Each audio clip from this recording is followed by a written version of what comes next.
আজিজ চৌধুরীর ফোনে কল এল। তখন বেলা 12টা হবে। আজিজ ফোন কানে দিতেই ওপাশ থেকে পুলিশ অফিসার সাহেদের কণ্ঠস্বর ভেসে এল। আপনাদের বাড়িতে তল্লাশি চালানো হবে মি চৌধুরী। একটি বাচ্চা মেয়ের কিডন্যাপিংয়ের অভিযোগ এসেছে আপনার উপর। ধারণা করা হচ্ছে ওই বাচ্চাটা এখন আপনাদের বাড়িতেই আছে। আজিজ চৌধুরী গর্জে উঠলেন, আমি কেন একটি বাচ্চা মেয়েকে কিডন্যাপ করব? আপনাদের কাছে কোনো আইউইটনেস আছে? কোনো প্রুফ ছাড়া একটা নির্দোষ মানুষকে ফলস অ্যালিগেশন দেওয়াটাও এক ধরনের অপরাধ। পুলিশ অফিসার বেশি কিছু বলল না, শুধু বলল, অ্যাডভোকেট মিরিপ এই অভিযোগ এনেছেন। আমরা উনার কথা ফেলতে পারি না স্যার, তাই আমরা যাচ্ছি। জানানোর প্রয়োজন ছিল তাই জানিয়ে দিচ্ছি। আজিজ চৌধুরী ফোনটা রাখলেন, জোরে আওয়াজ করে চেঁচিয়ে ডাকল আলিয়াকে। আলিয়া ধীর পায়ে হেঁটে এল, কারণ তার কোলে পরি। পরির গায়ে ফ্রক নেই, সাদা কালো চেকের একটি ঢিলা শার্ট। মাথার ছোট ছোট চুলগুলো ছোট ছোট করে দুটো ঝুঁটি বেঁধে দিয়েছে আলিয়া। ঠোঁটে লিপস্টিক দিয়ে দিয়েছে, কপালের একপাশে বড় করে একটি নজরটিকা লাগানো। একটা বেবি ডলের মতো দেখাচ্ছে। পরীর হাতে একটা প্লাস্টিকের পাতলা আয়না। সেই আয়না দু হাতে ধরে মুখের সামনে একবার আনছে, আরেকবার খিলখিল করে হাসছে। আলিয়াকে আয়নাটা দিয়ে দুম করে মেরে জিজ্ঞেস করছে, দাদোদ্দা ওয়াহনা? আলিয়া হেসে বলছে, yes Adisha, it's so sweet, wow. পরী আয়নাটা নাড়াতে নাড়াতে হাসে। আজিজ চৌধুরীর দিকে চোখ যাওয়ায় চুপ হয়ে যায়। আলিয়ার কাঁধের কাছে চেপে যায়। আবার আজিজ চৌধুরীর দিকে মাথা তুলে তাকায়, দেখল আজিজ তার দিকেই তাকিয়ে আছে। পরী আবার চেপে গেল, মুখ তুলে আবার দেখল আজিজ চৌধুরীকে। ঠোঁট দুটো ফুলিয়ে মোচড়ে দিল। আজিজ চৌধুরী রেগে বলল, লিয়া দেখেছ, মেয়েটা আমাকে মুখ ভাঙিয়ে দিয়েছে। দেখেছ তুমি? আলিয়া হো হো করে হেসে উঠল।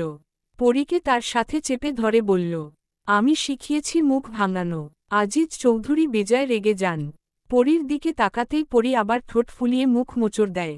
আজিজ চৌধুরী চেঁচিয়ে বলে উঠে, তোমার নাতনিকে বারণ করো লিয়া, আমার এসব সহ্য হচ্ছে না। পরী আজিজ চৌধুরীর মতো চেঁচিয়ে বলল, ইননোনা। আলিয়া হাসল, এবার তাহলে স্বীকার করছো তো যে আদিশাই তোমার নাতনি? আজিজ চৌধুরী কিছু বলতে যায় তার আগেই রাইনা দৌড়ে এল, বলল, মা আদিশাকে আমার কাছে দিন। আলিয়া প্রথমেই দিতে চাইল না, কিন্তু আজিজ চৌধুরী যখন বলল, তখন বহু সংকোচ করে দিয়ে দিল। রাইনা তো বেজায় খুশি। পরী রাইনার কোলে যাওয়া মাত্র রাইনাকে আয়না দেখালো, ঠোঁটে লাল লিপস্টিক দেখালো, বলল, ওয়াহ না। রাইনা খিক করে হেসে দিল, বলল, হ্যাঁ হ্যাঁ ওয়াও, মাম্নিকে খুব সুন্দর লাগছে। পরী রাইনার মতো বলার চেষ্টা করল, পারল না, শুধু বলল, মামুনন্নি। রাইনা হাসতে হাসতে পরীকে নিয়ে নিজের রুমে চলে গেল। পরীকে ছেড়ে দিল রুমের ভেতর। আফি তখন বিছানায় গা এলিয়ে ঘুমোচ্ছে। রাত 12টায় ঘরে ফিরে দিনের 12টায় ও ঘুম থেকে উঠে না সে। রাইনা পরীকে দেখিয়ে দিল আফিকে, হাত দিয়ে দেখিয়ে বলল, খুব খুব মেরে এসো, যাও। ডাকবে আফি। পরী রাইনার দিকে ভ্রুকুঞ্চন করে তাকাল, ডাকল, আফি। রাইনা হাসল, বলল, যাও যাও, দুমদুম মেরে এসো। পরী এগিয়ে গেল, পরনের শার্টটা হাঁটু অবধি। মাঝে মাঝে আদিও এমন ঢিলা শার্ট পরে বাগানের কাজ করে। রাইনা হেসে আওড়াল, বাবা মেয়ের একই দশা। পরী হাতে থাকা প্লাস্টিকের গোল আয়নাটা দিয়ে আফির বিছানার শেষে এসে পড়া মুখে দুম করে মারল, বলল, আফি। আফি নড়েছড়ে ঘুমল, কিন্তু চোখ মেলে তাকাল না। পরী আয়নাটা দিয়ে দুমদুম দুমদুম মারল আফির মাথায়। আফি এবার ব্যথা পেল, মাথায় হাত দিয়ে ঘুম ঘুম চোখে উঠে বসল। পরী খিলখিল করে হেসে উঠল। আফি চোখ কচলে দেখল, ছোট একটি বাচ্চা মেয়ে। আফি চেঁচাল না, মেয়েটির খিলখিল করা হাসি দেখল, বলল, এখানে কি চাই? পরী তার মুখ বাড়িয়ে কণ্ঠস্বর টেনে বলল, আফফি এত তত। আফি রাইনাকে দেখল, বলল, এই মেয়েটা এখানে কি করে? রাইনা ভয়ে ভয়ে বলল, ও আপনার ভাইয়ের মেয়ে। এত কিউট একটা মেয়েকে একটু আদর করতে ইচ্ছে করে না আপনার? আফি রাইনার কথায় অবাক হয়ে বলল, আদির মেয়ে? আদর? নিজের হাতের দিকে তাকায় আফি, চেঁচিয়ে উঠে পরমুহূর্তেই, এই মেয়েটাকে নিয়ে যাও এখান থেকে, আমাকে যাতে না ছুঁই। তোমার সাহস কি করে হয় আমার পারমিশন ছাড়া আমার রুমে যাকে তাকে নিয়ে আসো? দূরে সরাও এই মেয়েকে। পরী ভড়কে গেল, ডাগর ডাগর চোখগুলো বড় বড় করে তাকালো আফির দিকে, আওয়াজ করে ডাকল, আফফি। আফিও বড় বড় চোখ করে তাকালো, বলল, ওমা এই মেয়ে তো দেখছি আমাকেই ধমক দিচ্ছে। পরি খাটে ভর দেয় বুকের একটা পা কোনোমতে তুলে দেয়। বুকে ভর দিয়ে দিয়ে কোনোমতে কষ্ট করে উঠে বসে খাটের উপর। আফির কাছে গিয়ে পিঠে দুহাত দিয়ে ঘিরে ধরে, চুল টেনে ধরে, দুমদাম মারে পিঠে, নখ দিয়ে আঁচড় দেয়, আয়নাটা দিয়ে যেমন ইচ্ছে তেমন ভাবে মারে। তারপর ঠোঁটের কাছে আঙুল দিয়ে বলে, ভোব বব। রাইনা নিজের অজান্তেই হেসে দেয়। আফি সেভাবেই থাকা অবস্থায় বলে, মেয়েটার কত সাহস! ভোবব মানে কি? রাইনা ফট করে বলে ফেলল, মনে হয় চুপ করতে বলছে। আফি ঘাড় ঘুরিয়ে তাকালো পরীর দিকে। পরী তার এভাবে তাকানো দেখে আবার বলল, ভোব বব। খিটখিটে মেজাজের আফি পরীর কথায় হেসে ফেলল। পরক্ষণে চোখ লাল করে বলল, চোখ। আলিয়া ভরকে গেল আজিজ চৌধুরীর মুখে অমন কথা শোনায়। তার চোখজোড়া টলমল করে উঠল। বলল, না, আমি আদিশাকে কাউকে দেব না। আদিশা আমার নাতনি, আমার আদির মেয়ে, আমি ওকে দেব না। আজিজ চৌধুরী একরাশ বিরক্তি নিয়ে বলল, কি করে আদির মেয়ে হয় লিয়া? আদির সন্তান বলতে কিচ্ছু নেই। তুমি শুধু শুধু পাগলামি করছ। মেয়েটাকে নিয়ে এসো, আমি ওকে সরিয়ে ফেলব, অন্য কোথাও রাখব। নিয়ে এসো। আলিয়া না না করে উঠে বলে, আমি ওকে দেব না। তুমি ওকে কোথাও নিয়ে যাবে না। আদিশা আমার কাছে থাকবে।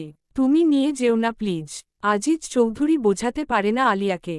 আলিয়া জেদ ধরে আদিশাকে ও দেবে না, কিছুতেই না। কিন্তু আজিজ শোনে না। পুলিশ আসার আগেই পরীকে সরিয়ে ফেলতে হবে। আজিজ চৌধুরীর রেপুটেশনে কিছুতেই কিডন্যাপিং নামক স্পটটি ফেলা যাবে না। আলিয়ার সাথে মনোমালিন্য হয় আজিজের। আলিয়া শেষ পর্যন্ত কাঁদতে কাঁদতে পরীকে তুলে দেয় আজিজ চৌধুরীর হাতে। পরী আজিজ চৌধুরীর কোলে যেতে না যেতে শক্ত করে টেনে ধরে দাড়ি, চুল, মুখ দিয়ে রাগে ই ই ই ই ই শব্দ বের হয় তার। আলিয়ার দিকে হাত বাড়িয়ে ডাকে, দাদুদ্দা। কিন্তু আজিজ চৌধুরী আর দাঁড়ায় না। নিমেষেই নিরুদ্দেশ হয়। ঘণ্টাখানেক পরে ফিরে আসে বাসায়। তার প্রায় আধ ঘণ্টা পর পুলিশ আসে বাড়িতে। কোনো প্রুফ পায় না। রিপ শুধু অবিশ্বাস্য চোখে তাকায় চৌধুরী বাড়ির প্রত্যেকটা সদস্যের দিকে। বেরিয়ে আসার আগে সে আবার থমকে দাঁড়ায়। তাও মিনির ডাকে। মিনি ডানা ঝাপটে ঝাপটে ডাকে, রিই nice boy. Miss you, miss you. রিপের হঠাৎ খারাপ লাগে। মিনি ও যে চৌধুরী বাড়ির সদস্য এটাও লুকিয়েছে মেয়েটি। দিনের পর দিন তাকে মিথ্যে বলেছে। তার বিশ্বাস নিয়ে খেলেছে। কি বোকা সে! কতটা বোকা হলে মানুষ এভাবে অন্ধবিশ্বাস রাখে অপরের প্রতি, যেখানে সব মিথ্যে, পুরো পৃথিবীটা মিথ্যে। কিন্তু কোথায় পড়ি? কি জবাব দেবে সে তার ভাই ভাবিকে? মাকে কি জবাব দেবে? কোনো উপযুক্ত প্রমাণ নেই তার হাতে। কি করবে এখন সে? কোথায় যাবে? কার কাছে যাবে? ডক্টর আদি চৌধুরীই বা কোথায়? কোথায় সে সৌভাগ্যবান পুরুষ? এক হাত দেয়ালে লাগিয়ে দেয়ালে টানানো পিচ্চিটার ছবির দিকে একদৃষ্টে তাকিয়ে আছে রিক। হাসি খুশি গোলুমুলু মেয়েটা তার মেয়ে। আজ মেয়েও নেই তার কতগুলো দিন, কতগুলো রাত। পরীর কান্নায় তার ঘুম ভাঙত মাঝরাতে। কিন্তু আজকাল মাঝরাত পার হলে ও তার চোখে ঘুম ভর করে না। মাঝরাতের নরম তুলতুলে শরীরের মেয়েটি তার ছোট ছোট হাত দিয়ে বাবাকে ডাকে না। গায়ের উপর উঠে গালে গাল লাগিয়ে আদর করে না। নরম নরম হাতগুলোর মায়ের ও খাওয়া হয় না কতগুলো দিন। খাওয়ার সময় আচমকা দৌড়ে এসে হা করে বলে না, পাপ্পা আমম। রিকের ও আর হাসা হয়ে ওঠে না। একসাথে বসে কতদিন খাওয়া হয় না। মাটা কোথায়? কি খাচ্ছে? কার হাতে খাচ্ছে? আদৌ খাচ্ছে তো? পাপার কথা কি তার একবার মনে পড়ে না? পাপার যে তার কথা খুব মনে পড়ছে। খুব কষ্ট হচ্ছে তাকে ছাড়া। অফিসে বেরোনোর সময় কান্না করে মাটা আর পুরো বাড়ি মাথায় তোলে না। কি শান্ত পরিবেশ! রিকের ভালো লাগে না। বুকে কষ্ট হয়।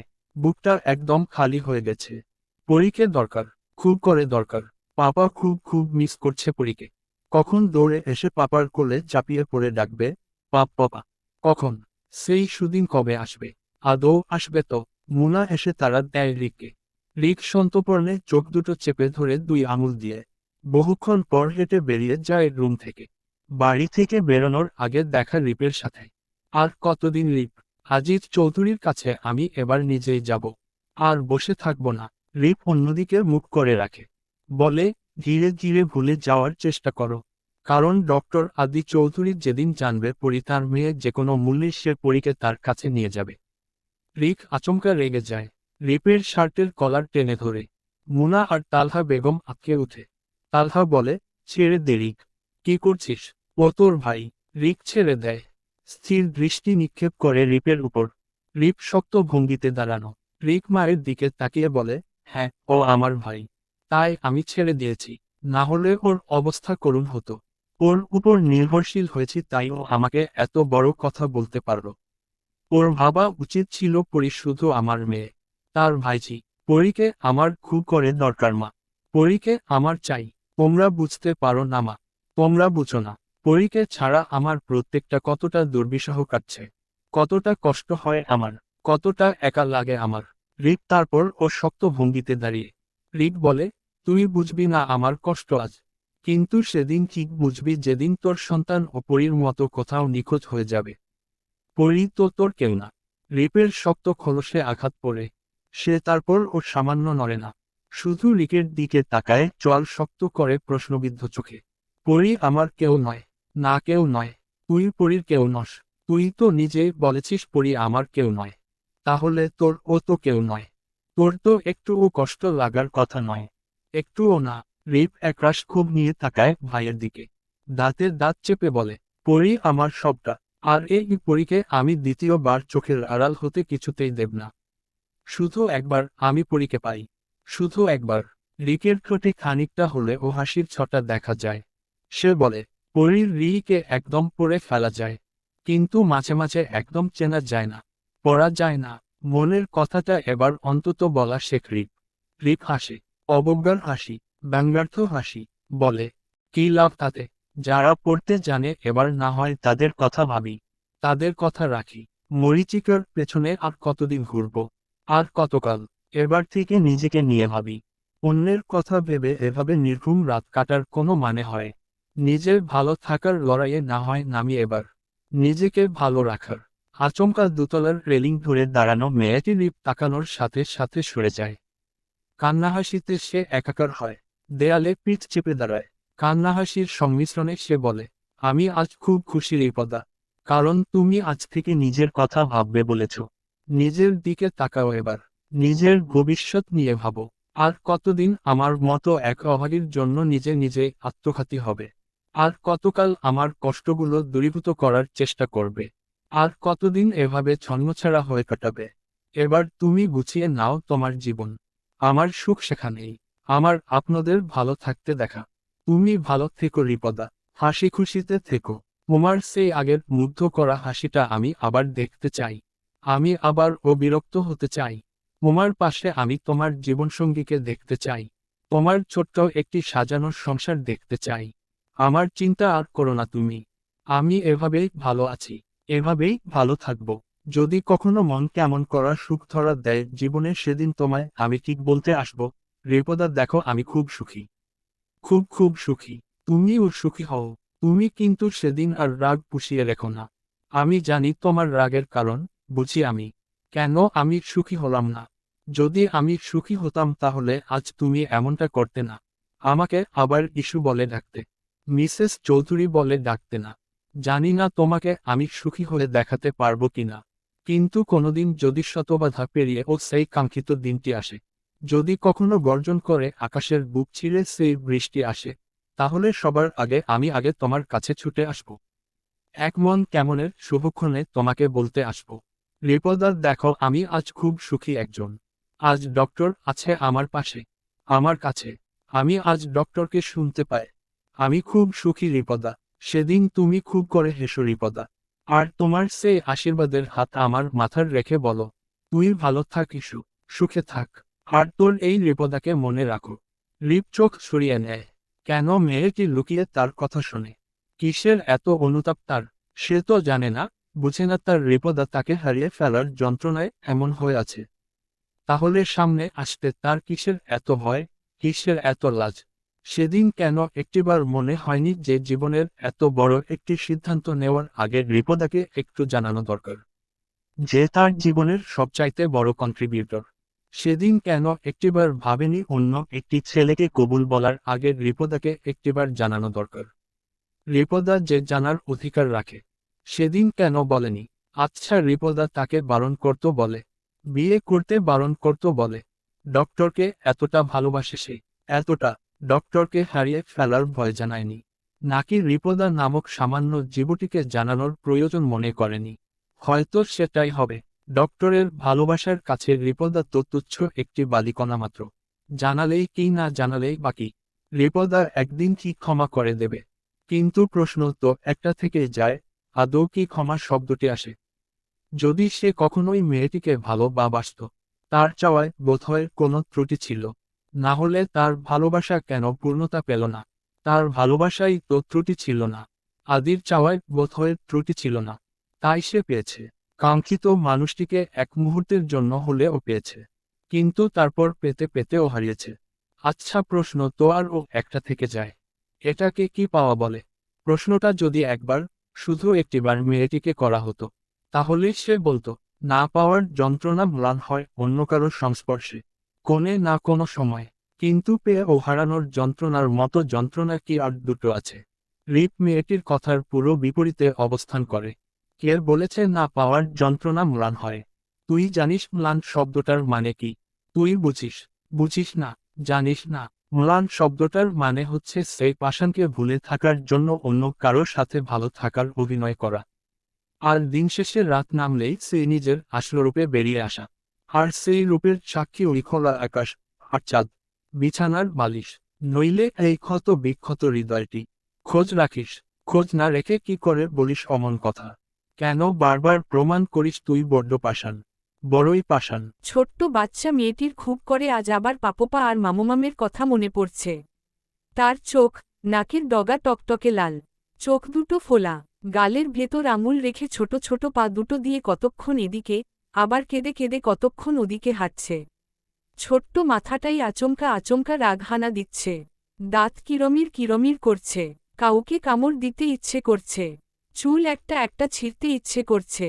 সবাই ওকে একা একা রেখে কোথায় যায়? তার খিদে ও পেয়েছে। বন্ধ দরজায় হাতের ছোট্ট ছোট্ট তালু দিয়ে সে থোপথোপ আওয়াজ করল। ছোট্ট হাতের সেই আওয়াজ আর কতদূর এগোয়? প্রায় চেঁচিয়ে কেঁদে অনেকক্ষণ সে দরজায় আঘাত করে। পরক্ষণে ক্লান্ত হয়ে বসে পড়ে শুধু কাঁদে। কেঁদে কেঁদে ডাকে, পাপ্পপা, মাম্মমা। দরজার বাইরে দাঁড়ানো লোকটি পরীর পাহারাদার। নাম জামাল। আজিজ চৌধুরী রেখেছে তাকে। তার বাড়িতেও একটা ছোট্ট বাচ্চা মেয়ে আছে তার ছোট ভাইয়ের। পরীকে প্রথম দেখায় তার খুব আদরণীয় মনে হয়েছিল। খুব ভালো লেগেছিল। কোলে নিয়ে আদর করতে মন চেয়েছিল। এমন একটা বাচ্চা মেয়েকে আজিজ চৌধুরী কেন একলা একটা ফ্ল্যাটে বন্ধ রুমে বন্দি করেছেন? আজিজ চৌধুরীর কি মেয়েটার প্রতি একটু মায়া হয় না? মেয়েটা তো সম্পর্কে তার নাতনি হবে মনে হয়। এভাবে দরজা ধাক্কাচ্ছে, ইচ্ছে করছে দরজাটা খুলে দেই। কিন্তু আজিজ চৌধুরীর করা নিষেধ। জামাল দরজার কাছাকাছি মুখ নিয়ে গিয়ে ডাকল, মামুনি তোমার কি খিদে পেয়েছে? পরী শুনল না। জামাল আবারও ডাকল, মামুনি তুমি শুনতে পাচ্ছ? পরী তারপরও শুনল না। পরপর ৪-৫ বার ডাকার পর, দরজা ধাক্কানোর পর পরীর চোখ গেল দরজার দিকে। না, তাকে তো কেউ পরী বলে ডাকছে না। শুধু কিসব বলে ডাকছে। তারপরও সে মেঝেতে হাতের ভর দিয়ে উঠে দাঁড়াল। গুটি গুটি পায়ে হেঁটে দরজার কাছাকাছি গেল। দরজার সাথে মুখ লাগিয়ে ডাকল, পাপ্পপা আমম। জামাল শুনতে পেল পরীর কণ্ঠস্বর, কিন্তু কি বলল বুঝল না। সে বলল, মামুনি কিছু খাবে? পরী দরজার সাথে মুখ লাগিয়ে আবার বলল, আম্মম। কণ্ঠে কান্না মেশানো। কথা বলতে গিয়ে আটকে যাচ্ছে। পরী এবার দরজায় হাতের তালু দিয়ে আবার ওথোপথোপ আওয়াজ করল। জামাল এবার স্পষ্ট পরীর ডাক আর কান্না শুনতে পেল। সে ফোন লাগালো আজিজ চৌধুরীর ফোনে। কিন্তু আজিজ চৌধুরী ফোন তুলল না। ক্রমাগত অনেকবার ফোন দিয়েও আজিজ চৌধুরীকে ফোনে পাওয়া যায় না। বাধ্য হয়ে জামাল ফোন দেয় চৌধুরী বাড়ির ফোনে। প্রথমবার রিং হতেই ফোন তুলে কেউ, কিন্তু কোনো টু শব্দ করে না। জামাল গড়গড় করে বলে যায়, স্যার বাচ্চাটি কাঁদছে। এমন একটা ফ্ল্যাটে একা রুমে একটি মেয়েকে বন্দি রাখাটা কি ভালো হচ্ছে? মেয়েটির বোধ হয় খিদেও পেয়েছে। স্যার শুনতে পাচ্ছেন? জামাল বকবক করে কিন্তু কথা শেষ করে উঠতে না উঠতেই ফোন কেটে দেয় ফোনের ওপাশের জন। জামাল বিরক্তিতে চোখমুখ কুঁচকে বলে, পাষাণ হৃদয়হীন মানুষ। নিজের হাতে থাকা চাবিটা দিয়ে জামাল রুমটার লক খোলে। পরী দরজার সাথে হেলান দিয়ে থাকায় ধপ করে পড়ে যায়। ব্যথা পেয়ে চেঁচিয়ে কেঁদে ওঠে। জামাল দুঃখিত হয়ে কোলে তুলে নেয় পরীকে। বলে, মামুনি কোথায় ব্যথা পেয়েছ? পরী আদুরে কথা শুনে নিজের হাত দেখিয়ে দেয়। ঠোঁট টেনে টেনে বলে, দুক্কু। জামাল তার হাতের দিকে তাকায়। বলে, এখানে? পরী মাথা উপর নিচ দুলাতে দুলাতে বলে, দুক্কু। জামাল হেসে দেয়। পরি ভয়ে ভয়ে এগোয় জামালের কাছে। সংকোচ করে জামালের কাঁধে হাত দেয়। জামাল কিছু বলছে কিনা দেখে গলা কাত করে। তারপর যখন দেখল জামাল কিছু বলছে না তখন জামালের পকেটে হাত ঢুকিয়ে দিল। অন্য হাত গালে ঢুকিয়ে বলল, আম্মম। জামাল পরি কি চাইছে তা এবার বুঝতে পারল। হেসে দিল। পরির রাগ লাগল তার হাসি দেখে। পকেট থেকে হাত বের করে ঠাসস করে চড় মারল জামালের গালে। গাল ফুলিয়ে বলল, ভোগ বব। জামাল গালে হাত দিয়ে আবারও হেসে বলল, মাইরগুলো তো শক্ত আছে। নরম হাতের মাইর এত শক্ত কেন? পরি আবার হাসি দেখে এবার চুল টেনে ধরে। কিছুক্ষণ চুলগুলো ইচ্ছে মতো টানল। তারপর আবার গালে আঙুল দিয়ে কেঁদে উঠল। জামালের গালে ঠাসস ঠাসস চর মেরে বলল, আম্মম। জামাল কোনো উপায়ন্তর না দেখে বলল, মামুনি তুমি এখানে দাঁড়াও। আমি এক্ষুনি আম্মম নিয়ে আসছি। যাব আর আসব। পরি তাড়াহুড়ো করে জামালের গলা জড়িয়ে ধরে। শক্ত করে জড়িয়ে ধরে বলে, নান নান না। জামাল হাসে। পিঠে হাত বুলিয়ে বলে, না গেলে আমম কি করে আনব? যেতে তো হবে। পরি জামালকে ছেড়ে দেয়। জামালের পকেটে আবার হাত ঢুকিয়ে দেয়। পাপা আর রিই তো এখান থেকে তাকে চকলেটস আর লিলি বের করে দিত। তাহলে এই লোকটার এখানে চকলেটস আর লিলি নেই কেন? পরি কেঁদে দিল। জামালকে দুমদাম মেরে মেরে বলল, চকক্ক লিলি। আম্মম। জামালের খারাপ লাগল। নিশ্চয় খুব খিদে পেয়েছে। জামাল ৭-৫ না ভেবে পরীকে কোলে তুলে নিল। পরি হাত তালি দিল। জামালের দিকে ফ্লাইং কিস ছুঁড়ে মেরে বলল, আম্মমা। রিক বেরোনোর সাথে সাথে পিছু পিছু ঈশা বেরিয়ে যায় হসপিটালের উদ্দেশ্য। আজ তার ২টা কাজ বাকি। প্রথম কাজ নিজের চেকআপটা করিয়ে নেওয়া, দ্বিতীয়টি ডক্টরের খোঁজ নেওয়া। কিন্তু হসপিটালে এসেই সে আদির সহকর্মীকে জিজ্ঞেস করে জানতে পারল আদি বেশ কিছুদিন ধরে হসপিটালে ইনএক্টিভ। ঈশা বিস্মিত হওয়ার বদলে চিন্তিত হয়ে পড়ল। কোথায় গিয়েছে ডক্টর? ভালো আছে তো? পিঠের ব্যথার জন্য একটি চেকআপ দিয়েছিল ডক্টর মেহতাব। করানো হয়নি। আর রিকদার চোখ ফাঁকি দিয়ে সে বেরিয়েছে। মনে মনে একটাই প্রার্থনা করছে রিপোর্টে যাতে খারাপ কিছু ধরা না পড়ে। তাকে বাঁচতে হবে। চেকআপ করা শেষে নার্স তাকে ওয়েট করতে বলল। ঈশা কলেজ ব্যাগ কাঁধের একপাশে ঝুলিয়ে এদিক ওদিক দেখছে। হঠাৎ চোখ গেল কিছুটা দূরে কেবিনের সামনে বসা একটি মহিলার দিকে। মহিলাটির কোলে বসা একটি ছোট্ট বাচ্চা মেয়ে। মহিলাটি আষ্টেপৃষ্ঠে জড়িয়ে ধরেছে সেই মেয়েটিকে। আদরে আদরে ভরিয়ে দিচ্ছে মেয়েটির মুখ। ছোট্ট মেয়েটি হাসছে মৃদু মৃদু। খুব ভালোবেসে ডাকছে, মা। ঈশার কানে বাজে সেই ডাক, মা। কত সুন্দর, কত মিষ্টি একটি ডাক। কোথায় তার মেয়ে? কোথায় পরি, যে মেয়েকে নিজের চোখের সামনে রাখার জন্য তার এত ত্যাগ, এত লুকোচুরি? আজ সেই মেয়েই নেই তার কাছে। তার বুকে। সে লুকিয়ে ও আদর করার জন্য হাতের নাগালে পায় না মেয়েকে। বুকে চেপে ধরতে পারে না। গালে গাল লাগিয়ে আদর করতে পারে না। মা তো বহুদূর ফিপি ডাকটিও ভেসে আসে না। প্রত্যেকটা রাত নির্ঘুম কাটে। চোখে ঘুম নামে না। ঘুম ভর করে এলেও আচমকা কোথা থেকে আম্মমা ডাকটি ভেসে আসে। আবার ঘুম ছুটে যায়। আর ঘুম আসে না। গত কয়েকদিনে শারীরিক অসুস্থতা দ্বিগুণ বেড়ে গিয়েছে। হাঁটতে কষ্ট হচ্ছে খুব। আজ যদি পরি থাকত তার কষ্টগুলো কষ্টই মনে হতো না। কিন্তু সব ব্যথা আরও বহুগুণে বেড়ে যাচ্ছে পরির অনুপস্থিতির কারণে। আর কতদিন না দেখে থাকবে সে? কোথায় আছে? কেমন আছে? কি খাচ্ছে মাটা? আম্মমা বলে কি একবার ও আনমনে সে ডেকে উঠছে না? সে কবে ডাকতে পারবে আবার, এই মা, আমার পরি, আমি তোমার মা? নার্স এসে ধরিয়ে দিয়ে গেল রিপোর্ট। আর ও ধরিয়ে দিয়ে গেল তার আগের সেই অপারেশনের রিপোর্ট। সেই রিপোর্টে ঈশা চোখ বুলায়। হঠাৎ চোখ আটকে যায় একটি জায়গায় এসে। তার বুক কেঁপে উঠে। হাত থরথর করে কাঁপে। গলা শুকিয়ে কাঠ হয়। মাতার নামের জায়গায় নাম ঈশা আফরোজা। ভূমিষ্ঠ সন্তান, বেবি গার্ল। সন্তানের পিতা মৃত আদি চৌধুরী। ঈশার গাল বেয়ে দুফোঁটা জল গড়িয়ে পড়ে সেই রিপোর্টে। সেদিন স্বামী ছাড়া অপারেশন থিয়েটারে ঢুকাচ্ছিল না ঈশাকে। অনেক বুঝিয়েও কাজ হয়নি। শেষমেশ রিক পিতার নামের আগে যুক্ত করে দিতে বললেন মৃত। যদিও ঈশার কাছ থেকেও জিজ্ঞেস করা হয়েছে সেই কথা। সত্যতা প্রমাণসী হয়েছে কিনা তা দেখার জন্য। সেদিন ঈশা চোখে অন্ধকার দেখেছিল। প্রসববেদনায় কাতর হতে হতে আর্তনাদ করতে করতে উচ্চারণ করেছিল, মৃত, আমার স্বামী মৃত। তার জবানবন্দি শুনে তাকে অপারেশন থিয়েটারে ঢুকানো হয়েছিল। যেহেতু স্বামী মৃত সেহেতু ভাইয়ের পারমিশন যথেষ্ট। নিজের চোখের জল মুছতে না মুছতেই মাস্ক পরা একটি নার্স ছেলে তার হাত থেকে কেড়ে নিল সেই রিপোর্ট। ঈশা কিছু বুঝে উঠতে না উঠতেই ছেলেটি হাঁটা ধরল আবার ফিরতি পথে। ঈশা পিছু পিছু দৌড়াল, বলল, আমার আগের রিপোর্টগুলো। আরে হো, আগের রিপোর্টটি ও কোথায় নিয়ে যাচ্ছেন? সেটি আমায় দিয়ে যান। শুনছেন? ছেলেটি শোনে না, হনহন গনগন করে হেঁটে নিমেষেই উদাও হয়। ঈশা দিশেহারা হয়ে পড়ে এদিক ওদিক তাকিয়ে খুঁজতে থাকে সেই কাঙ্ক্ষিত ছেলেটিকে। পায় না খুঁজে। একটি নার্সের সাথে ধাক্কা লাগে ঈশার। ঈশা দুঃখিত হয়ে বলে, আই এম সো সরি, একটা ছেলে আমার রিপোর্টগুলো কোথায় নিয়ে গেছে। এইমাত্র যেটি হাতে পেলাম সেটি ও দেখতে পায়নি। আগের রিপোর্টগুলো ও নিয়ে গেছে। কিছু একটা করুন প্লিজ। নার্স মেয়েটি বলে, আপনি ওনার পিছু পিছু যান, পেয়ে যাবেন। ঈশা হতবিহ্বল হয়ে পড়ে এদিক ওদিক তাকাতেই দেখতে পায় ছেলেটিকে। ছেলেটি পুনরায় ফিরে আসছে। ঈশার দিকে রিপোর্টগুলো বাড়িয়ে দিয়ে বলল, সরি ম্যাম, ডক্টর মেহতাব নিয়ে যেতে বলেছিলেন, তাই নিয়ে গিয়েছিলাম। ডক্টর মেহতাব এখন আপনাকে ওনার চেম্বারে ডাকছেন, প্লিজ দেখা করে আসুন।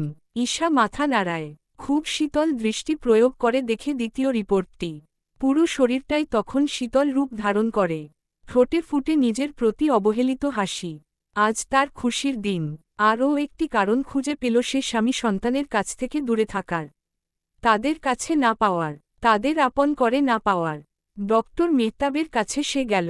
ডক্টর মেহতাব তার না বলা সব রোগ ধরে ফেলল। তারপর ব্যঙ্গ করে ঈশাকে বলল, লুকিয়ে কি লাভ হল, রিপোর্টে তো সব ধরা পড়েছে। এখন উপায়? মুহূর্তেই ঈশার কান্নার বাঁধ ভাঙল। প্রায় কয়েক মিনিট পর যখন তার কান্না থামল তখন ডক্টরকে প্রতিজ্ঞাবদ্ধ করল, এই সুসংবাদ যাতে তৃতীয় কেউ না জানে, না শোনে। ডক্টর মেহতাব রাজি হয়। ঈশার মাথায় হাত বুলিয়ে বলে, যতদিন থাকো ভালো থাকার চেষ্টা করো, পৃথিবীর রঙিন অংশটা উপভোগ করার চেষ্টা করো। ঈশা হাসে অবজ্ঞার হাসি, কান্না হাসিতে ভেসে বলে, রঙিন রূপটা উপভোগ করতে করতে একসময় যদি মায়া লেগে যায়, লোভ লেগে যায়, সেই মায়া, সেই লোভ ছাড়তে তো আরও বেশি কষ্ট হবে। তার চাইতে বরঞ্চ এটাই ভালো, এভাবেই থাকি, কারণ আমি এভাবেই ভালো আছি। রাস্তায় আনমনা হয়ে হাঁটছে সে। রোদ আর মেঘ দুটোই একসাথে উকি দিচ্ছে। ঈশা তাকিয়ে দেখে আকাশ, কি সুন্দর। বৃষ্টি নামবে নাকি করকরে রোদ উঠবে বোঝা মুশকিল। ঈশার হঠাৎ মনে হলো, যা আজ বৃষ্টি নেমে যা, আমি আজ ভিজব, উপভোগ করব একা একা, কাউকে সামিল হতে দেব না। কিন্তু তার কথার কি অত মূল্য আছে? বৃষ্টি কি তার কথায় আসবে? আজ আর বাড়ি ফিরতে ইচ্ছে করছে না। বাড়ি ফিরলেই নিজেকে আরও বেশি একা একা লাগে। পরীর শূন্যতায় পুরো হা হা করে। রিপদার সামনে দাঁড়ালেই নিজেকে অপরাধী লাগে। রিক আর মুনার সামনে দাঁড়ালে তো নিজেকে সন্তানহারা মনে হয়। মনে হয় পরীর নিখোঁজ হওয়ার পেছনে সব দায় তার। আসলেই কি সব দায় তার? সে ভাবল আজ আর রিকশা নেবে না, হেঁটে যাবে, যত সময় লাগে লাগুক, যত কষ্ট হয় হোক। রাস্তার পাশে নিউমার্কেট। নিউমার্কেট থেকে বের হয় রিপ। বাইকে চেপে হাতে থাকা সেই চুড়িগুলো দেখে নিজে নিজে। এই চুড়িগুলো সে কিনেছিল লন্ডন থেকে ফেরার পর, ইস্যুর জন্য, কিন্তু দেওয়া হয়ে ওঠেনি। ভেবেছিল নিজ হাতে পরিয়ে দেবে, কিন্তু তার এই ইচ্ছে অসম্পূর্ণ রয়ে গেল। সেই দোকানটাতে সে এসেছে চুড়িগুলো ফেরত দেওয়ার জন্য। সেলসম্যান চুড়িগুলো ফেরত নিল না। রিপ বলেছে এমনিই রেখে দিন, টাকা লাগবে না আমার। কিন্তু দোকানদার তাতেও রাজি হল না। মনে মনে রিপকে পাগল উপাধি দিল। এত দামি চুড়িগুলো কেউ এমনি এমনি ফেরত দেয়? রিপ চেয়েছিল এমন এক প্রেমিকের হাতে চুড়িগুলো তুলে দেবে, যেই প্রেমিক টাকার কারণে প্রেমিকার হাতে দুটো চুড়ি পরিয়ে দিতে পারে না, প্রেমিকার ঠোঁটের কোণার অপ্রতিভ হাসিটাও দেখতে পারে না। কিন্তু এমন প্রেমিককে কোথায় পাবে রিক? কোথায় সেই প্রেমিকের বাড়ি? কোথায় থাকে সে? এই চুড়িগুলো যে ফেলনা নয়, কি করে সে ফেলে দেবে এমনি এমনি? কতটা ভালোবাসা মেশানো এই চুড়িগুলোতে সে তো এক প্রেমিক চোখই বুঝতে পারবে। বাকিরা কি করে বুঝবে? এই চুড়িগুলো থেকে ভেসে আসছে এক মিষ্টি সুঘ্রাণ, কারো ঠোঁটের এক চিলতে হাসি, দুচোখের ঘন কাজলের রেখা, আর মুখে বলা একটি কথা, রিপদা চুড়িগুলো খুব সুন্দর, চুড়িগুলো তুমি তোমার বউয়ের জন্য রেখে দাও। আচমকা সব চুড়ি ছুঁড়ে ফেলে দেয় রিপ। মাধুরী মেশানো সেই কথা আবারও বাজতে থাকে রিপের কানে। তোমার বউ। রিক বেরোনোর সাথে সাথে পিছু পিছু ঈশা বেরিয়ে যায় হসপিটালের উদ্দেশ্য। আজ তার 2টা কাজ বাকি। প্রথম কাজ নিজের চেকআপটা করিয়ে নেওয়া, দ্বিতীয়টি ডক্টরের খোঁজ নেওয়া। কিন্তু হসপিটালে এসেই সে আদির সহকর্মীকে জিজ্ঞেস করে জানতে পারল আদি বেশ কিছুদিন ধরে হসপিটালে ইনএক্টিভ। ঈশা বিস্মিত হওয়ার বদলে চিন্তিত হয়ে পড়ল। কোথায় গিয়েছে ডক্টর? ভালো আছে তো? পিঠের ব্যথার জন্য একটি চেকআপ দিয়েছিল ডক্টর মেহতাব, করানো হয়নি। রিপ আর রিকদার চোখ ফাঁকি দিয়ে সে বেরিয়েছে। মনে মনে একটাই প্রার্থনা করছে রিপোর্টে যাতে খারাপ কিছু ধরা না পড়ে। তাকে বাঁচতে হবে। চেকআপ করা শেষে নার্স তাকে ওয়েট করতে বলল। ঈশা কলেজ ব্যাগ কাঁধের একপাশে ঝুলিয়ে এদিক ওদিক দেখছে। হঠাৎ চোখ গেল কিছুটা দূরে কেবিনের সামনে বসা একটি মহিলার দিকে। মহিলাটির কোলে বসা একটি ছোট্ট বাচ্চা মেয়ে। মহিলাটি আষ্টেপৃষ্ঠে জড়িয়ে ধরেছে সেই মেয়েটিকে। আদরে আদরে ভরিয়ে দিচ্ছে মেয়েটির মুখ। ছোট্ট মেয়েটি হাসছে মৃদু মৃদু। খুব ভালোবেসে ডাকছে, মা। ঈশার কানে বাজে সেই ডাক, মা। কত সুন্দর, কত মিষ্টি একটি ডাক। কোথায় তার মেয়ে, কোথায় পরি, যে মেয়েকে নিজের চোখের সামনে রাখার জন্য তার এত ত্যাগ, এত লুকোচুরি। আজ সেই মেয়েই নেই তার কাছে, তার বুকে। সে লুকিয়ে ও আদর করার জন্য হাতের নাগালে পায় না মেয়েকে। বুকে চেপে ধরতে পারে না, গালে গাল লাগিয়ে আদর করতে পারে না। মা তো বহুদূর ফিপি ডাকটিও ভেসে আসে না। প্রত্যেকটা রাত নির্ঘুম কাটে, চোখে ঘুম নামে না। ঘুম ভর করে এলেও আচমকা কোথা থেকে আম্মামা ডাকটি ভেসে আসে। আবার ঘুম ছুটে যায়, আর ঘুম আসে না। গত কয়েকদিনে শারীরিক অসুস্থতা দ্বিগুণ বেড়ে গিয়েছে। হাঁটতে কষ্ট হচ্ছে খুব। আজ যদি পরি থাকত তার কষ্টগুলো কষ্টই মনে হতো না। কিন্তু সব ব্যথা আরও বহুগুণে বেড়ে যাচ্ছে পরির অনুপস্থিতির কারণে। আর কতদিন না দেখে থাকবে সে? কোথায় আছে, কেমন আছে, কি খাচ্ছে মাটা? আম্মামা বলে কি একবার ও আনমনে সে ডেকে উঠছে না? সে কবে ডাকতে পারবে আবার, এই মা, আমার পরি, আমি তোমার মা। নার্স এসে ধরিয়ে দিয়ে গেল রিপোর্ট। আর ও ধরিয়ে দিয়ে গেল তার আগের সেই অপারেশনের রিপোর্ট। সেই রিপোর্টে ঈশা চোখ বুলায়। হঠাৎ চোখ আটকে যায় একটি জায়গায় এসে। তার বুক কেঁপে উঠে, হাত থরথর করে কাঁপে, গলা শুকিয়ে কাঠ হয়। মাতার নামের জায়গায় নাম ঈশা আফরোজা। ভূমিষ্ঠ সন্তান, বেবি গার্ল। সন্তানের পিতা মৃত আদি চৌধুরী। ঈশার গাল বেয়ে দুফোঁটা জল গড়িয়ে পড়ে সেই রিপোর্টে। সেদিন স্বামী ছাড়া অপারেশন থিয়েটারে ঢুকাচ্ছিল না ঈশাকে। অনেক বুঝিয়েও কাজ হয়নি। শেষমেশ রিক পিতার নামের আগে যুক্ত করে দিতে বললেন মৃত। যদিও ঈশার কাছ থেকেও জিজ্ঞেস করা হয়েছে সেই কথা। সত্যতা প্রমাণসী হয়েছে কিনা তা দেখার জন্য। সেদিন ঈশা চোখে অন্ধকার দেখেছিল। প্রসববেদনায় কাতর হতে হতে আর্তনাদ করতে করতে উচ্চারণ করেছিল, মৃত, আমার স্বামী মৃত। তার জবানবন্দি শুনে তাকে অপারেশন থিয়েটারে ঢুকানো হয়েছিল। যেহেতু স্বামী মৃত সেহেতু ভাইয়ের পারমিশন যথেষ্ট। নিজের চোখের জল মুছতে না মুছতেই মাস্ক পরা একটি নার্স ছেলে তার হাত থেকে কেড়ে নিল সেই রিপোর্ট। ঈশা কিছু বুঝে উঠতে না উঠতেই ছেলেটি হাঁটা ধরল আবার ফিরতি পথে। ঈশা পিছু পিছু দৌড়াল, বলল, আমার আগের রিপোর্টগুলো। আরে হো, আগের রিপোর্টটি ও কোথায় নিয়ে যাচ্ছেন? সেটি আমায় দিয়ে যান। শুনছেন? ছেলেটি শোনে না, হনহন গনগন করে হেঁটে নিমেষেই উদাও হয়। ঈশা দিশেহারা হয়ে পড়ে এদিক ওদিক তাকিয়ে খুঁজতে থাকে সেই কাঙ্ক্ষিত ছেলেটিকে। পায় না খুঁজে। একটি নার্সের সাথে ধাক্কা লাগে ঈশার। ঈশা দুঃখিত হয়ে বলে, আই এম সো সরি। একটা ছেলে আমার রিপোর্টগুলো কোথায় নিয়ে গেছে। এইমাত্র যেটি হাতে পেলাম সেটি ও দেখতে পায়নি। আগের রিপোর্টগুলো ও নিয়ে গেছে। কিছু একটা করুন প্লিজ। নার্স মেয়েটি বলে, আপনি ওনার পিছু পিছু যান, পেয়ে যাবেন। ঈশা হতবিহ্বল হয়ে পড়ে এদিক ওদিক তাকাতেই দেখতে পায় ছেলেটিকে। ছেলেটি পুনরায় ফিরে আসছে। ঈশার দিকে রিপোর্টগুলো বাড়িয়ে দিয়ে বলল, জামাল ভড়কে যায়। ও মা, মেয়েটার এত সাহস কখন হলো? তাকে ভোবক বলছে। রিপ মাথা তুলে পরীর দিকে তাকায়। পরী তার দিকে তাকাতেই শান্ত হয়ে যায়। তারপরে কান্নাকণ্ঠে জিজ্ঞেস করে, পাপ্পপা, মাম্মমা? রিপ হেসে দেয়, পাপপা আর মাম্মমা তোমাকে ছাড়া ভালো নেই মা। তুমি যাবে তাদের কাছে? পরী মাথা নাড়ায়। জামালের দিকে তাকিয়ে আঙুল দিয়ে দেখিয়ে দিয়ে বলে, রিই অতত দুঃখ। রিপ জামালের দিকে অগ্নিচোখে তাকায়। বলে, কে মেরেছে? কোথায় মেরেছে? পরী তার ছোট্ট আঙুল দিয়ে ঠোঁট টেনে টেনে দেখিয়ে দেয় কপাল, হাত, মুখ। তারপর বলে, এত তত দুঃখ। রিপ এদিক ওদিক তাকিয়ে কিছু খুঁজতে থাকে। জামাল বুঝতে পারে তাকে মারার অস্ত্র খুঁজছে রিপ। সে দেয় ভৌ দৌড়। চাচা আপন প্রাণ বাঁচা, এটুকুনি একটা মেয়ে তাকে কেমন ভাবে ফাঁসায় দিল। বাপরে বাপ, এজন্যই বলে কারো ভালো করতে নাই। জামালের ওভাবে পালানো দেখে পরি হেসে কুটি কুটি হয়। রিপের গায়ে ঢলে পড়ে। রিপও হাসে, তৃপ্তির হাসি, কি আনন্দ। এই মাটাকে আগলে রাখবে সে, হারাতে দেবে না আর। তার মায়ের মতো কখনোই না। আজিজ চৌধুরীকে দেখানো রিপোর্টটা ব্যাগে ঢুকানোর আগেই তার সামনে এসে দাঁড়ায় আরও একটি গাড়ি। ঈশা কিছু বুঝে ওঠার আগেই ছেলেটি নেমে পড়ে গাড়ি থেকে। ঈশার হাত থেকে কেড়ে নেয় সেই রিপোর্ট। ঈশা বিরক্ত হয়ে তাকায় ছেলেটির দিকে। তার ভাঁজ পড়া কপাল মিলিয়ে যায়। চোখ দুটো আপনা আপনি বড় হয়। বুকের ভেতর ধুকপুকানি আপনা আপনি বেড়ে যায়। হাত পা ঠান্ডা বরফ। সে নড়তে চড়তে ভুলে যায়। ভুলে যায় ছেলেটির চেহারা থেকে দৃষ্টি ফিরিয়ে নিতে। ভুলে যায় কথা বলতে। ভুলে যায় ছেলেটির হাত থেকে রিপোর্টটি কেড়ে নিতে। ভুলে যায় এক মুহূর্তের জন্য ছেলেটির কাছ থেকে তাকে দূরে থাকতে। তার মুখ দিয়ে বের হয় একটি শব্দ বহুদিন পর, ডক্টর।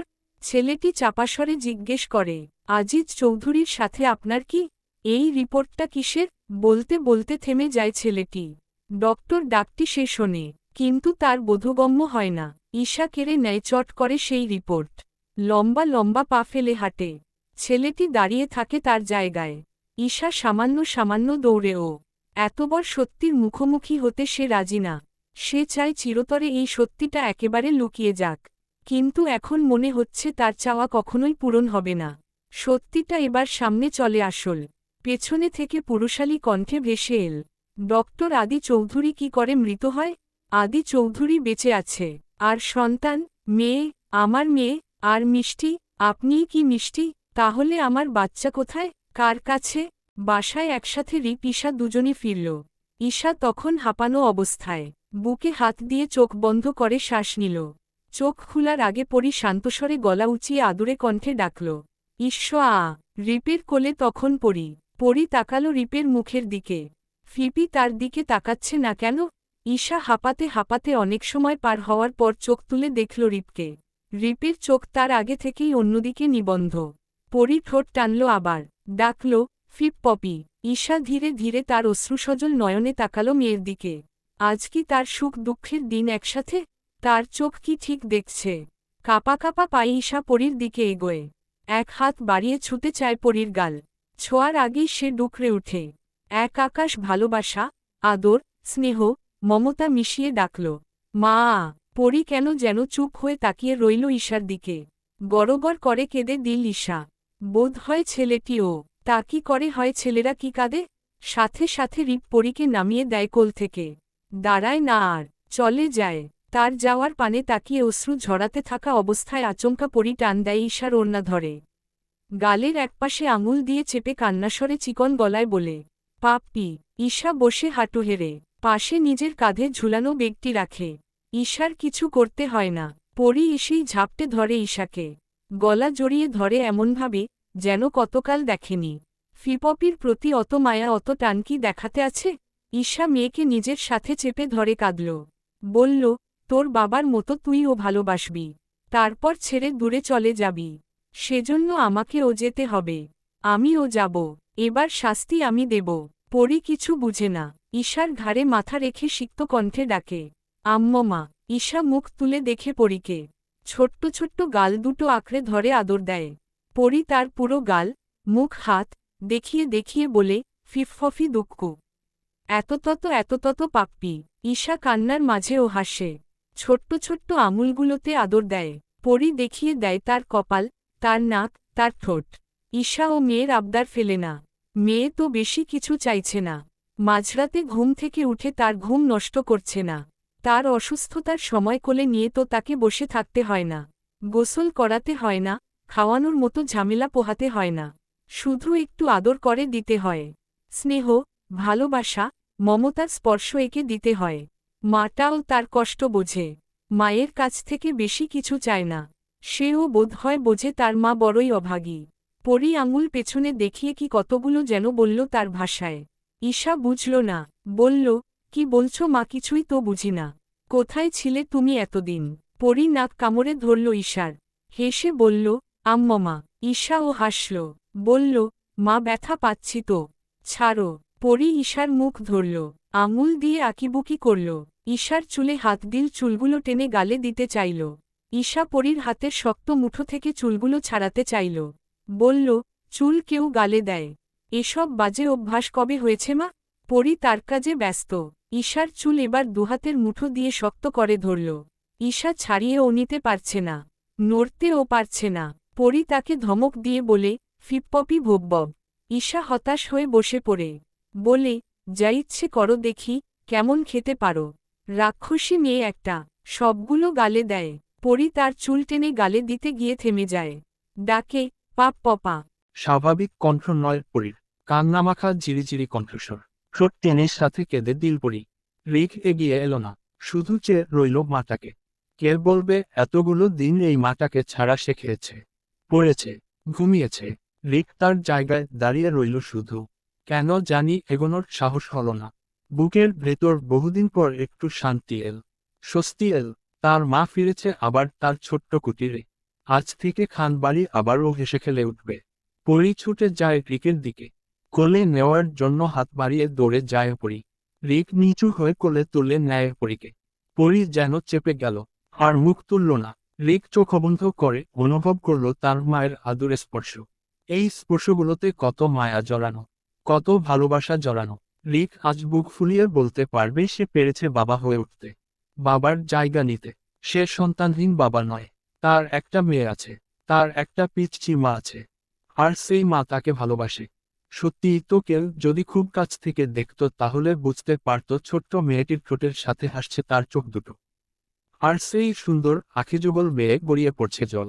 সেই জল বাবাকে এতদিন দুচোখে না দেখার, দুহাতে না ছোঁয়ার, বাবার আদর না পাওয়ার, বাবার বুকে না ঘুমানোর, বাবার কোলে না চড়ার, বাবার হাতে না খাওয়ার। প্রায় কত মিনিট পার হলো কে জানে। বাবা মেয়ে চুপ করে রইল অনেকক্ষণ। চারপাশে শুনশান নীরবতা। ঈশা শুধু চোখ মেলে চেয়ে রইল বাবা মেয়ের পানে। এই বড়দা না থাকলে আজকের পরীও থাকত না। এই বড়দার কারণে আজ পরী বেঁচে আছে। এই পরীর মানেটাই তাই বড়দা। উপরওয়ালা বোধহয় বড়দার জন্যই পাঠিয়েছে পরীকে। যে এত ভালোবাসে পরীকে, সেই পরী কি করে তাকে ভালো না বেসে থাকবে। পরী ও বোধহয় জানে এই বাবাটাই তার পৃথিবী। কিভাবে জড়িয়ে ধরে আছে, কিভাবে ল্যাপটে আছে, কিভাবে ভালোবেসে আদর দিচ্ছে, কিভাবে ভালোবেসে আবদার করছে চকলেটস। কত আবদার অনুনয় মিশিয়ে পকেট হাত ঢুকিয়ে দিয়েছে। রিক তো হেসে দিল, বোধহয় কাঁদল। নীরবে রিক বলল, পকেট চকলেটস তো প্রত্যেকদিন ভর্তি করে রাখি মা। কখন মা আসবে, পকেট হাত ঢুকিয়ে দেবে, চকলেটস না পেলে তো কাঁদবে তাই না? পরী দুহাত ভর্তি চকলেটস তুলে নেয়, মাথা হেলিয়ে দুলিয়ে বলে, পাপ্পা চক্ক লিলি। মুনাকে দেখেই পুরো ড্রয়িং রুম ফাটিয়ে চেঁচিয়ে উঠে পড়ি। মুনা তখন ব্যস্ত। রিপের কথা মতো পরী খিদে পেয়েছে। মুনার চোখে জল টলমল করছে, কিন্তু তারপর ও সে চোখ তুলে পরীর দিকে তাকালো না। ছোট্ট ছোট্ট করে ভাত মেখে পরীর মুখের কাছে দিয়ে বলল, কতদিন না খেয়ে থেকেছ মা? খিদে পেয়েছে খুব। পরী চুপচাপ গালে নিল। মুনা নিচের দিকে তাকিয়ে তাকিয়ে ভাত মেখে দিল পরীর দিকে। পরীর রাগ লাগলো, কষ্ট লাগলো। রিকের ঘাড়ে এমনভাবে মুখ চেপে ধরল আর তুলল না। কেউ উঠাতে পারল না, শক্ত হয়ে চেপে ধরল। মুনা আদুরে কণ্ঠে ডাকল, মা মাম্মম খাবে না? আর দুটো খাও। কতদিন খাওয়ায়নি তোমাকে? কার হাতে খেয়েছ এতদিন? পুরো একটা রাত বন্দি ছিল পরী ওই রুমটাতে। খিদে তো লাগবেই। বেলা 12টা হলে ও কেউ তাকে খাইয়ে দেয়নি।